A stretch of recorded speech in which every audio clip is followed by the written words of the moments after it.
భరద్వాజ మహర్షి వేదాలన్నీ తెలుసుకుందామని సంకల్పం చేశారు. చేసి సరే కూర్చున్నారు, మొదలుపెట్టారు.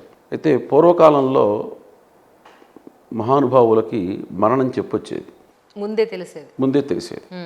సో ఆయనకి ఆయుష్ అయిపోతుందని తెలిసి బ్రహ్మగారి గురించి కూర్చొని తపస్సు చేశారు.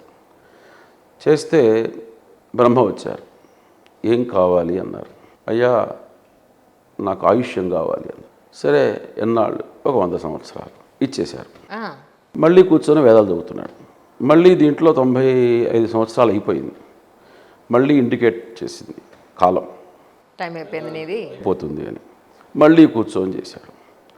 ఇట్లా 4 మార్లు ఆయనకి ఆయుష్ అయిపోవటం, అయిపోయే ముందు ఆయన కూర్చొని తపస్సు చేయటం, బ్రహ్మగారు ప్రత్యక్షం అవ్వటం, ఆయనకి వరాలు ఇవ్వటం, ఆయుష్యం అనేటువంటి వెళ్ళాడు. సరే ఇలా జరుగుతుండగా 5వసారి మళ్ళీ పిలిచాడు.